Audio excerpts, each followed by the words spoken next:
find ourselves in this position because of eating meat. And I'm concerned that maybe people aren't making the connection. And so I wanted to start a show during these strange times to give a platform to the business perspective out there about how our future doesn't have to be this way. Certainly none of us would like to find ourselves back in this same position a year from now because we didn't pay attention to the lessons that hopefully we are learning now about eating meat and what this can do for our health and the health of the planet. You know, it's not just coronavirus, but it's Asian bird flu and swine fever and Ebola and mad cow disease. Actually, the flu of 1918, they believe that that was swine fever. So, you know, we don't want to repeat mistakes. And I'm looking to give this platform to people who can help share how the future is going to be different. And that really starts with a healthy food supply. But today isn't about actually a business executive. It's more about what about all the artists, all the performers, all the concert venues that are now closed? How can a performer actually perform when there are no public performances? So I want to bring on with me today's guest. I love him. He's sort of a personal friend. He is Lukas Meacham, Grammy award-winning baritone, and he's joining me here from, I believe, the East Coast. Minnesota. Hey, Minnesota. How the heck are you? Tundra. There's some snow on the ground here, so I'm jealous of where you are right now. Gosh darn. Well, at least you have sunshine there. No, it's kind of an overcast day too. Okay. So, you know, everyone can have Well, you know, I want to sort of set it up for people so they know who you are. You are a Grammy award-winning baritone. So as an opera singer, you have performed at Chicago's Lyric Opera, at the San Francisco Opera House, at the Paris Opera House, in New York and Los Angeles, really, truly around the world. You were in Spain for a while. You just left Dallas, where I believe your concert series was cut short. Truly, you are a world performer and you survive, you support yourself financially on performances around the world. So tell me, you as a performer and an artist and a vegan artist at that, how are you surviving with no live performances?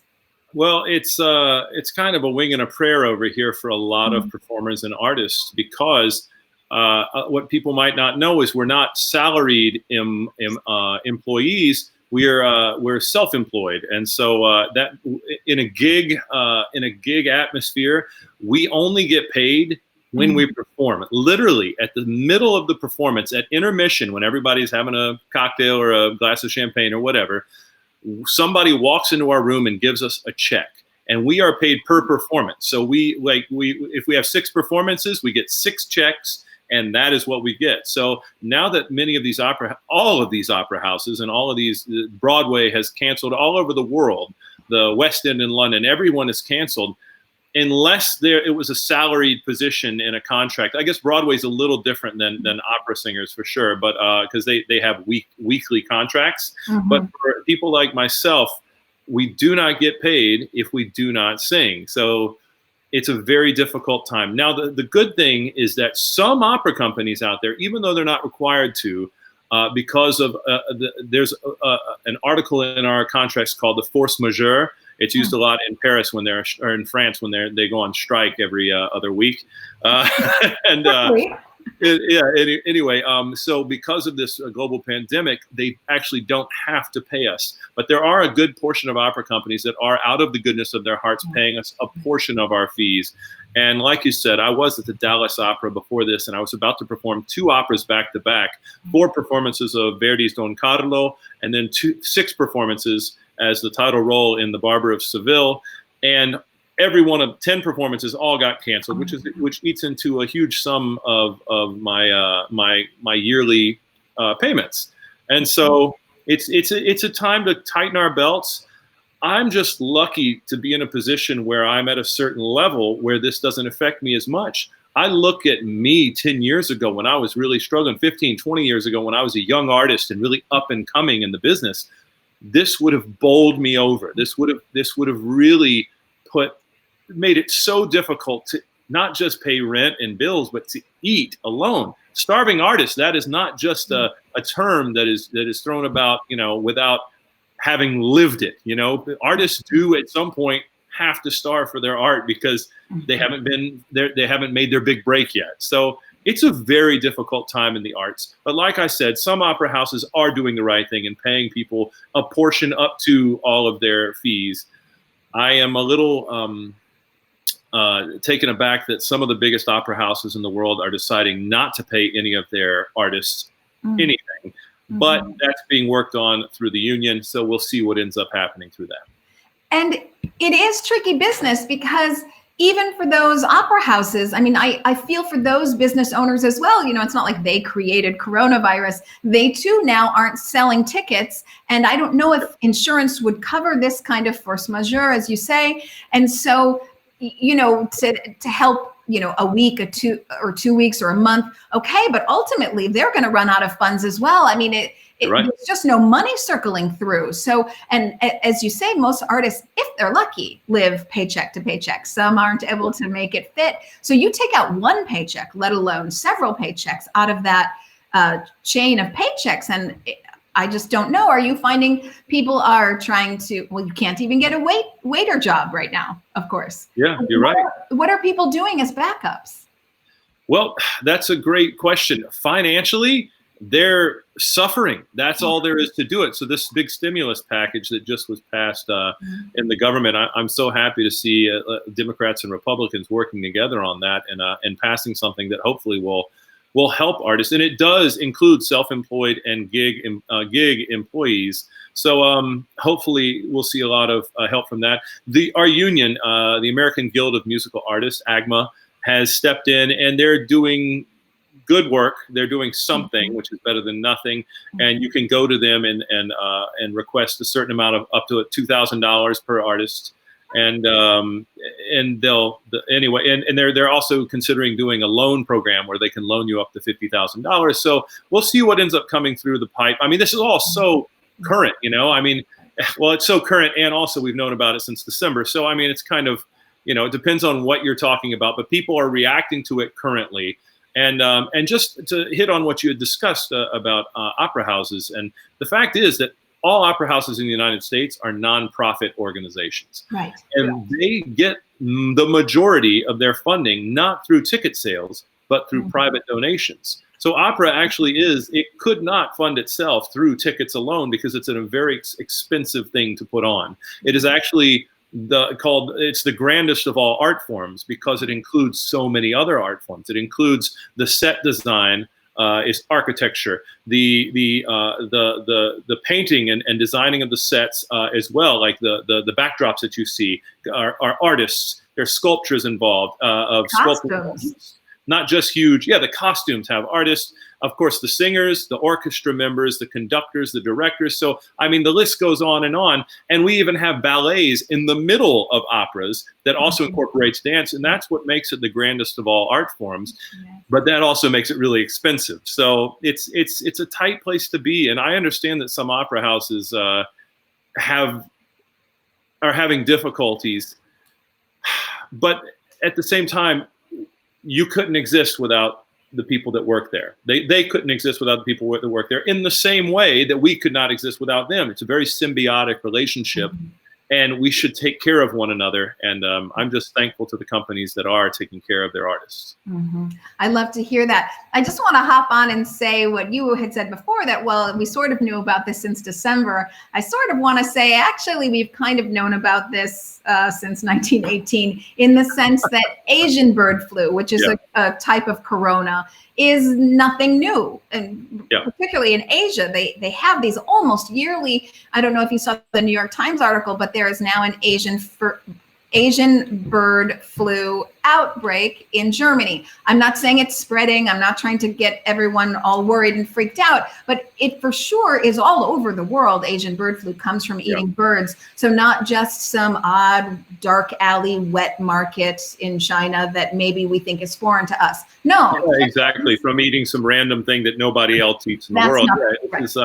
Absolutely. You're absolutely right with this. And actually, the Spanish flu, well, first of all, the only reason we call it the Spanish flu is because it started to affect people during the First World War. And the only country that was being majorly affected by it, but would admit it, was Spain, all because of the propaganda machines that the other countries, both the United States and throughout Europe, they were trying to say, oh, this is not affecting our soldiers, so we're just as strong as we ever were. And so because Spain was one of the only countries that was actually honestly reporting on it, they misnamed it the Spanish flu, even though it originated in Kansas. So it's really nuts. It's nuts. And the reason it traveled to Spain, to Europe, is because of the war as well. So it started in Kansas on, was it a chicken or a hog farm or something like that? These farm boys from Kansas, as soon as the war started, they go and enlist, and all of a sudden they're shipped over to, there's a great podcast called Stuff You Should Know, and they talk about this. This is where I'm getting all my information from right now. So if they're wrong, then I'm completely making this up. But yeah, and honestly, during a pandemic is a terrible time to listen to a podcast about pandemics. Flu. Well, it's funny that you say that, though, because it reminds me a little bit of the rhetoric we heard about 3 weeks ago saying, oh, it will never affect America. We're strong. We're not going to be in this. And then, because we're number one. I mean, what does that mean? Yes, I don't know. But what's worrisome, at least what I heard yesterday, and I don't know if you heard the same thing, that no one's going to be ready by Easter. I've heard that the White House says that we will, Easter being April 12th. You can say the White House, but we could be intellectually honest about it, like we are about most vegan things. Donald Trump said that. Yes, Donald Trump said that, and he's probably the only one in the White House saying it. He said April 12th, but in Los Angeles, they're saying buckle down for perhaps a couple months. Have you? It hasn't even it's barely gotten to California. If you just think about the way this thing has moved, sort of east to west, it's moved from China. Well, it moved, obviously, South Korea and Japan are east of China, but it really has moved this direction. New York is getting hit really hard right now. And I can only imagine the worst is to come. And what's very frustrating what's frustrating me the most right now is these idiot governors from Republican states not admitting that this is a problem and locking down their state.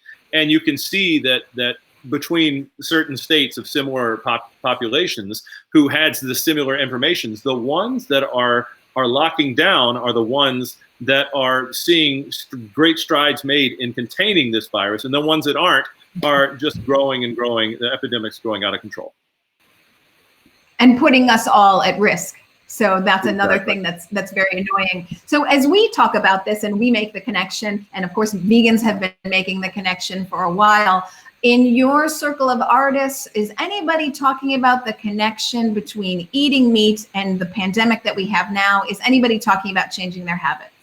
Not one person. It's amazing to me. I feel, I don't know. I've been thinking about this lately. It just feels like I'm living in some alternate universe where up is down and down is up, and people don't really admit to what the real issues are. I'm reading a book right now called Proteinaholic. I don't know if you've seen this one, but it's fantastic. And it just, every chapter, I am just more and more appalled at how it's just kind of hidden from the public for so that corporations can make a buck off of the meat industry, so that they can make money. It's all a capitalistic approach to it, rather than what's best for your body, what's best for the environment. I mean, we've done this a lot. So we've talked so much about this. I feel like I'm just I'm beating a dead horse, but while I'm still also beating the drums of veganism. And so it's just so tough these days. It's really tough. And right now I'm kind of taking a break from everything and just sitting at home and enjoying being a father. I mean, like I was saying earlier, it's like a roller coaster here. It's like I'm thinking, yay, I get great home time and I'm just relaxing with my kid and my wife and everything. And then I'm like, well, that's all I can do. That's what I'll be doing for the next 2 months. Exactly. So it's ups and downs like everyone else, but I'm still a lucky guy, and I've done a lot of fun things, and I've lived a good life, and I have a good life lived. I've got the virus and I'm not going anywhere, but things are great.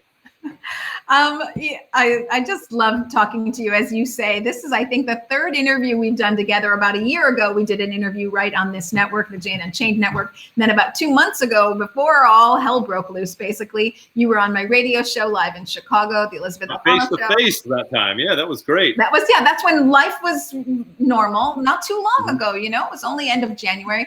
And so here we are back again today, but in a way, I don't think we can ever talk about it enough. I love what you say, that it's corporations selling us a song that is not good for us, and it's, you know, filled with misinformation, intentionally sent our way, so that people are so dramatically uninformed, misinformed.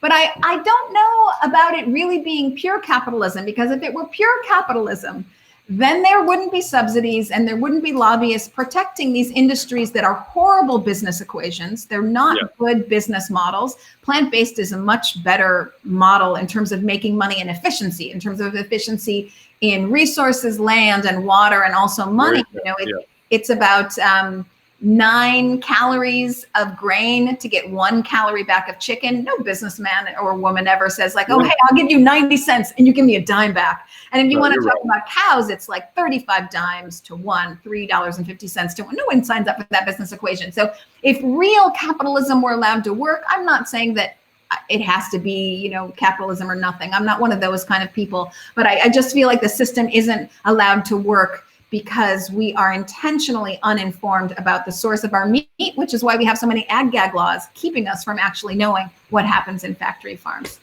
I could go on. This is the problem with someone talking to somebody that you agree with almost everything about. It's like, I couldn't say it any better than you just said it. You know, it's really just, yeah, you're right. Absolutely. And I think my definition of capitalism, when I use it like that, it comes from the United States capitalistic system, in which there are tremendous flaws because of lobbying and special interest groups. And because you can simply buy laws and politicians, and it's legal to do so, and it's illegal to actually go against the FDA can't go against basically the FDA has to both protect us and also protect, like, as far as from the health risks of animal fats. They have to protect us from that. However, the CDC and the FDA. However, they also cannot go against the profits of the meat industry. So it's like this thing where they're just tied into knots, and even if someone wanted to help us, they couldn't. Yes, and you know, it's even to just elaborate on that a little bit more. I think we are coming up now. It's 2020, so it's time for the new 2020-2025 nutritional guidelines, and it's the USDA that sets the nutritional guidelines. But the USDA, which is the Department of Agriculture, is there to defend agricultural jobs, which basically becomes a shoring up for meat and dairy. So I, of course, love the American farmer like everyone else. I want them to do well, which is why I want them to be in an economic situation where they can make money. And that is not going to be meat and dairy, which is relying on subsidies. So this isn't an attack on the American farmer, or any farmer for that matter.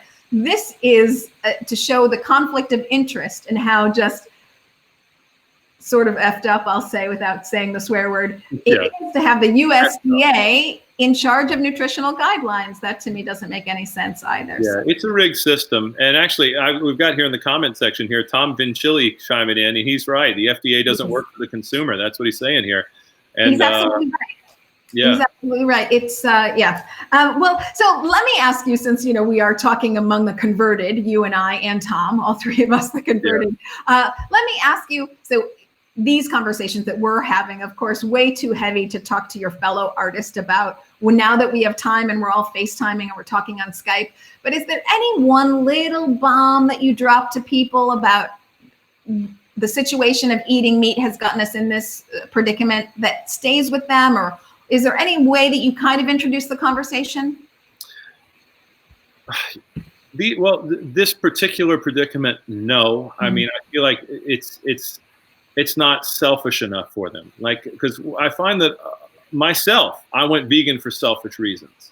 And I find that most people that I would speak to about it would do it for selfish reasons first, and then for empathetic and compassionate reasons second, because they're not realizing that their choices are anti-animal, you know, and pro-animal abuse. So these days, what I've been throwing at people is that I feel that to have a belief that you've had since you were a child, simply because you've had that belief since you were a child, is not necessarily a positive thing. You become an adult, and at some point you need to question the things that you just take for granted that you do on a daily basis, be it pray, eat meat, drive, whatever it is, you know, that you need to think about it from your current state of knowledge and intellectualism, and sort of look at it through fresh eyes. And I find the person that made me think about this is a friend of mine from San Francisco who just turned 80. And I talked to him about veganism. And I said,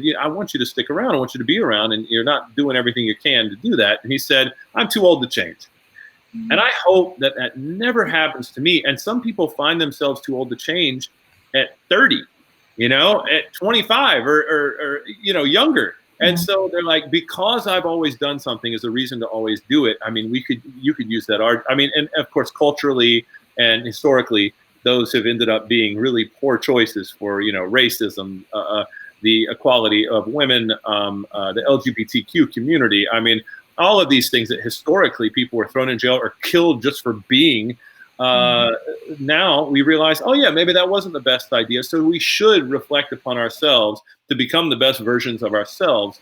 And that's sort of the take that I've been using with people to sort of move towards the vegan idea of living. I love that, because you're absolutely right. You know, you probably didn't get to the opera house in a horse and carriage. Yeah. You probably didn't, you don't have a typewriter, I'm guessing. You don't, you know, type out letters. You actually send emails. Yeah. When's the last time you bought a stamp? And you waited in line at the post office for a stamp so that you could send a letter. You probably used something called the internet. So things do change. Yes. The interweb. Things do change. And racism, of course, being a perfect example of that. Just it used to happen and nobody would want it to happen today. So we all move on. I'm sorry. Please continue. Sorry.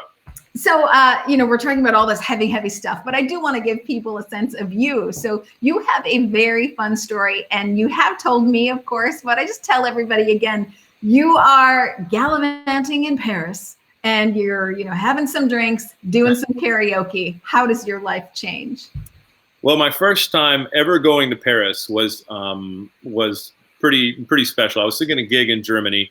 And I went to Paris for some fun, visited some friends. And the first night there, my French at the time was terrible. I'd never been to France, but my friends said, we should go out to this bar. I was like, well, okay, do they have food? I'm hungry. It's like, yeah, it's a karaoke bar. I said, well, I don't know French and I don't know Paris, but I can sing some karaoke. So I get up there and we have a great week. We're going out all the time, every night, having a big time in Paris. And fast forward a couple months later, and one of the baritones at the Chicago Lyric Opera, this famous baritone, great guy, great singer, Simon Keenley's side, drops out because of back problems. And it's last minute. So they're thinking, what do we do? All the people that know this role are booked somewhere else, so they can't come. So the people I was singing, well, Susan Graham, this very famous mezzo-soprano who was in the show in Chicago, said, I know this guy. And this buddy of mine, Paul Gross, said, I know this guy, Lukas Meacham. And they said, well, have you heard him sing? He's like, yeah. Well, where'd you hear him sing? Well, in Paris. He was great in Paris, you know, like I'd sung at the opera or anything. And I hadn't at that point. So it was, so he said, well, what did you hear him sing? And I remember Susie Graham told me this story. She said, American Contemporary. And he brought the house down. So apparently Billy Joel and the people like that are American Contemporary in the opera world. So through that, I had my big break at the Chicago Lyric, and the rest is really history. And the last gig I had was at the Chicago Lyric. I sang the opera by Tchaikovsky, The Queen of Spades. And when we were there together, I sang Don Giovanni by Mozart. And so things have been great ever since that. And that was 14 years ago that happened. Yeah, that is just an amazing story. I love that. And that's what you were singing that night, is some Billy Joel? Billy Joel, and I know you're not supposed to say R. Kelly anymore because apparently he's a no-go, but I sang I Believe I Can Fly, and you know what? I'm okay with that. Wow, that's awesome. Well, okay, so just to kind of paint the picture for people, we earlier said it is the art of all art forms, because you have dance and you have costumes and you have sets and paintings and lighting design and the orchestra, and opera is such a big production, but it's also a very physical art. I'm not sure people realize this, that you don't use a microphone. That's true. And these days, in the past, singers used to do what we called park and bark, which is they parked themselves downstage and they just sang out and didn't move. And that has completely changed. We're being asked to sing from being suspended on wires, going up into the wings. We're asked to sing upside down, doing cartwheels and all sorts of crazy stuff. So you have to be in a modicum of shape to be able to do opera these days. So yeah, it's I don't know. It's just very different than it used to be, and even the look of opera singers. You know, people think, oh, it's not over till the fat lady sings. There are very few fat ladies in opera these days because it's become such people are starting to look at it from a new direction. You know, a new way, and because of that. Because especially the Met did something big. The Met's the biggest opera house in the world. It's in New York City, the Metropolitan Opera. They started to broadcast their operas live to movie theaters all over the globe. Mm-hmm. And as soon as they did that, Peter Gelb, who originally was not an opera guy, he was in the media industry. He in the popular music. And so he said, you know, we need people to look a certain way if we're going to do close-ups on their faces like this, you know? Right, so yes. Yeah, exactly. So ever since that, honestly, it had a very interesting effect. You know, it's all cause and effect with anything. Same thing with the virus, same thing with veganism, same thing with all sorts of things. This had a cause and effect of, for about 10 years, people looked better than they sang. And now we're starting, so the pendulum swung from being whatever size you need to be, park and bark downstage, just go downstage and sing out, to 6-packs and models. And now it's sort of, it's middling out a little bit. So, you know, you got some people with 6-pack, but they can sing. So, you know, which is hard to do because you have to breathe and support, but we won't get into how to sing. Yeah. Well, it's interesting because yesterday on this show, the Plant-Based Business Hour, which I'm doing in coronavirus times every day at 1 o'clock, I had on the Chief Communications Officer from Impossible Foods. And I know that you sort of got your start into veganism with Impossible Foods, I think driven by this desire to shed some pounds, right? Tell me about that. Well, it wasn't Impossible Foods, but let me tell you, when the Impossible Burger came out, I was blown away and continued to be almost. The only bad Impossible Burger I ever have is the restaurant's fault because they don't know how to cook it. So that's it, really. I mean, they're just the bomb. I love Beyond and Impossible and Gardein brand and Chow cheese and Bio Life. I mean, yeah, I've got my brands out there that I love. But these days, I'm really I'll tell you how that started. So I actually became a vegan because I was diagnosed with high cholesterol. And they said, no problem, we can put you on some statin drugs. And I said, well, how long do I need to take them? They said, the rest of your life. I was 38 when I had this conversation. No, 37 when I had this conversation. I said, there's got to be a better way. So I watched a few documentaries. My wife had been vegan before, and I pulled her to the dark side because we were in love and doing ridiculous things. And so I said, let me try it. You know, she said, if I cook for you, will you do this? I said, yeah, I'll do it. So I tried it, and I used a lot of meat substitutes in the beginning to sort of just get myself off of it. And then, like once a month, I'd have a cheese pizza because I thought, oh, cheese, and I didn't even know then about the addictive qualities of cheese, so yeah, it sort of got me started. And now the Impossible Burger for me and the Beyond Burgers for me are a treat. So it's not a daily thing; it's a treat. And I've been really, I mean, when we say you can be an unhealthy vegan, but when we say whole foods, you start to understand the lifestyle a little bit more. And I've been really trying to do that. Like today, I've already had a salad. I ate a whole cucumber with some vinegar and salt and pepper on it for a snack. You know, so I'm really trying to not just, you know, be a new contestant on my 600-pound life after the end of this coronavirus. Well, I love that story because I think you really are what those foods are intended for. They're for the meat eater who's trying to work in more vegetables and make a transition out of meat. Yeah. So, you know, every doctor would say exactly your story. Use these foods as transition foods and kind of find your way over to plants, which is what you're doing. And it makes 100% sense because you do want to be in the best shape physically in terms of the look, but also physically because opera is very demanding. They can be 4 or 5 hours. I mean, if you're a Wagner, it can be 6 hours. Yeah, and like you said, we don't use the microphone. So that's one of the most unique things is that if you ever see someone using a microphone calling themselves an opera singer, they're not. Yeah. So Andrea Bocelli is not an opera singer. Charlotte Church, all these people that call all the people on the Voice, if you're using, basically, that's what we train for years and years to be able to do, is use the human voice uninhibited and unhelped to be able to sing over a 100-person choir, to sing over an 80-piece orchestra into a hall that has 3,500, 4,000 seats of people. And that's a very difficult thing to do. So that's why I trained. I went to school. I went to 3 universities for 8 years and then did a 2-year internship.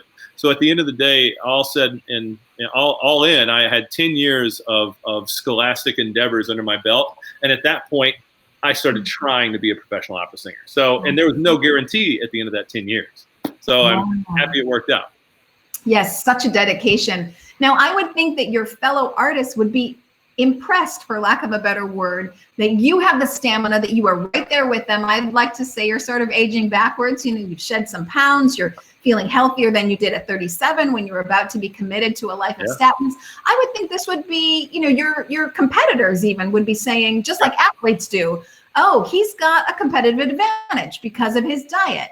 Are any of them starting to put this together, that veganism is helping your career? Not a one. Well, maybe one or two, but nobody talks to me about it. And I'm the most vocal vegan in our group. I mean, I don't mince words. I make sure that we have intellectually honest conversations about the effects of meat, and I don't pull my punches, you know, because it's important. It's important that people, at least if they want to ignore the facts, they have to have the facts to ignore them. So it's, you know, I don't know. It becomes so frustrating for me, Elizabeth. I have trouble a lot of the time, because I mean, even people in my own family won't talk to me about it, you know. And I mean, I had a fight 3 years ago at Thanksgiving, and still it still hovers over me today. So yeah, it's something else. Sorry, I'm looking over here in the chat over here. Yeah, Remember, we're gonna. He was fired from the lyric. Oh, Tom Vinci. Oh, I thought it was Vincili, but Vincial. He's got a lot of great stuff. So fired from the lyric. So was Maria Callas. They wouldn't be lifting Pavarotti today. Tom, man, that's hilarious. Elisa saying, "Sing for us." Blew them off. Yes, Elisa, we're getting to you. Absolutely. So I forgot what you were saying before, but I wanted to riff on it, but now I've kind of forgotten what you were saying. No, don't fret. I was just saying that it's important to be intellectually honest about animal farming, factory farms, and the effects on the environment and the effects on yourself. You know, I mean, yeah, like you said, when I went vegan, when I decided to go plant-based, I lost 50 pounds in 5 months, and the high cholesterol that I had, I was diagnosed with, said go on this drug. 5 months later, my cholesterol was a little bit too low, and they asked me to put in more. Well, I told them I was vegan at the time, and they said, well, you need to put in more fats and amino acids. And I started eating a little more avocado and oils and nuts and things like that. And today, I just had my blood work done, as a matter of fact, and my levels are perfect, with the exception of B12, which I've been taking a multivitamin for.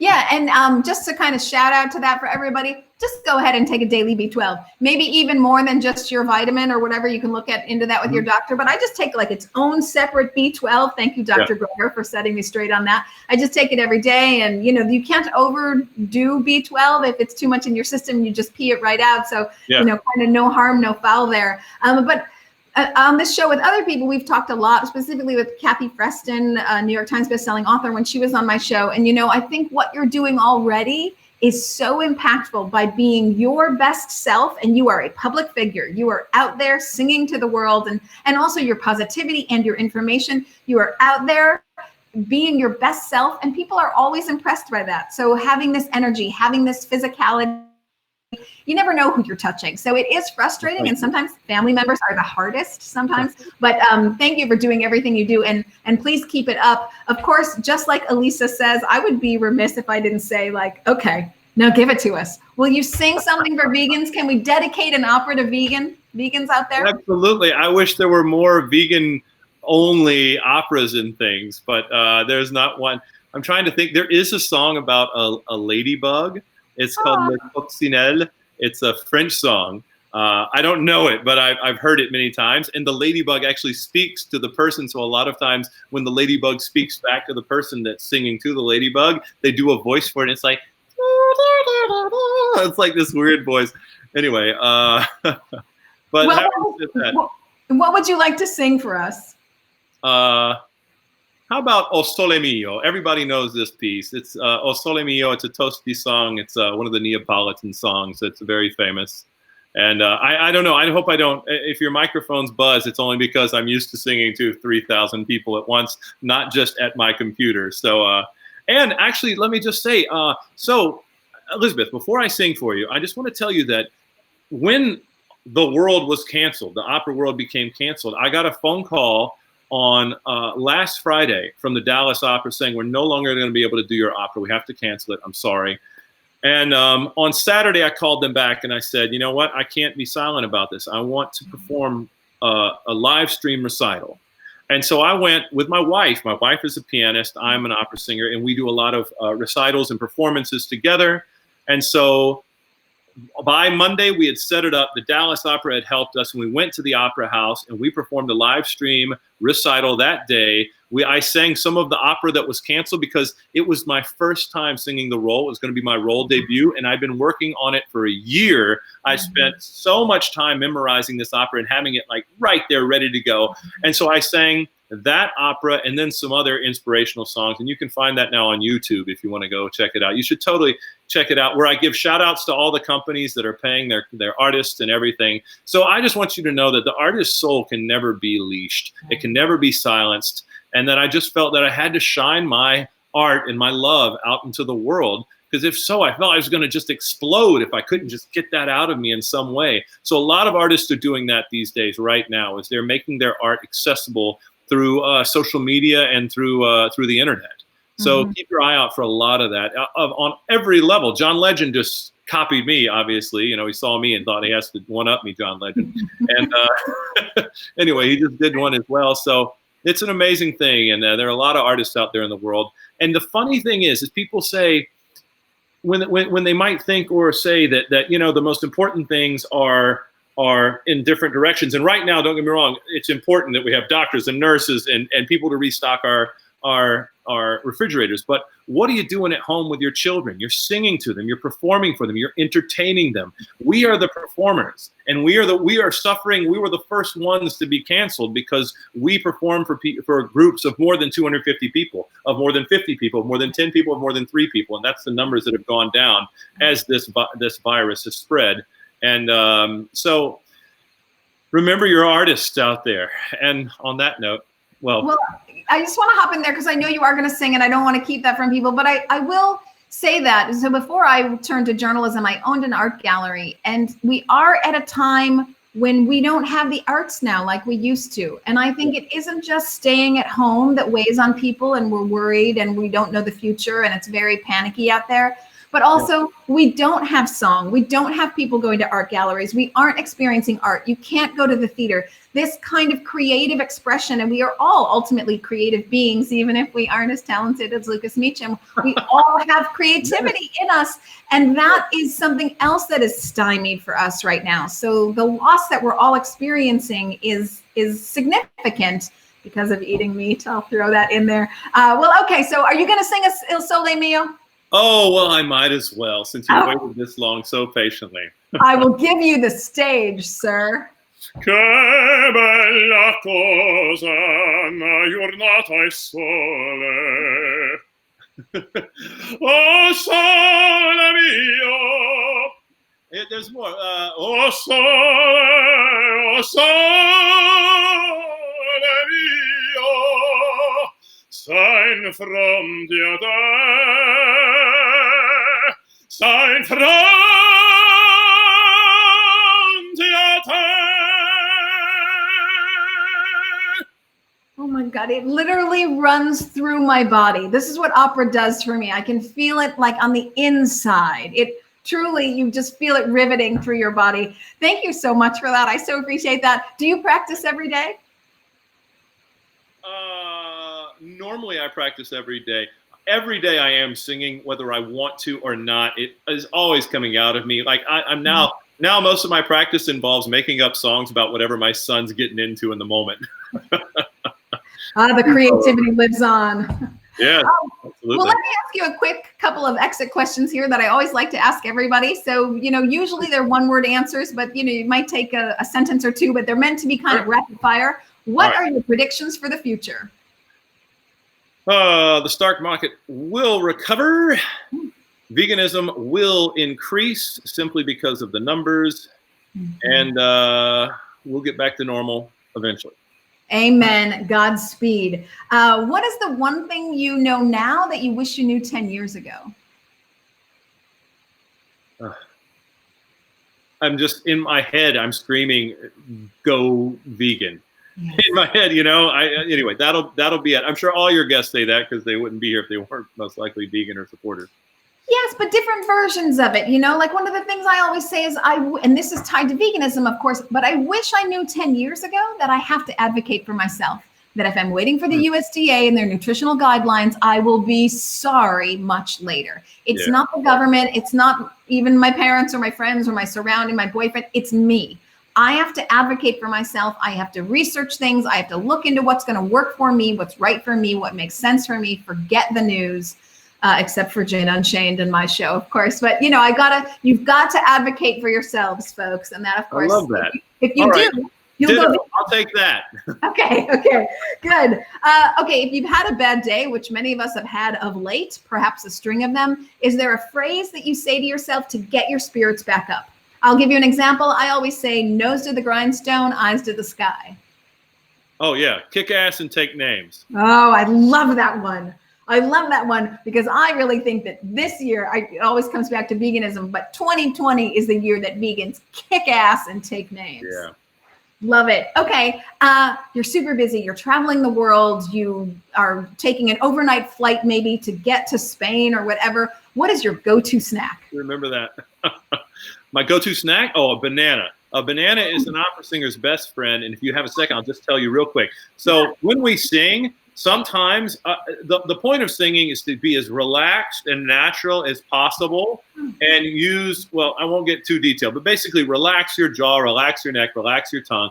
Now, sometimes when you sing for, 2 hours in the first act, you have an intermission and everything's just a little bit tighter than it was when you started. When I chew a banana and swallow, it lowers your larynx, it lifts your soft palate, it uses these muscles, and then you can massage them down and relax. So a banana, always. It comes in its own wrapper.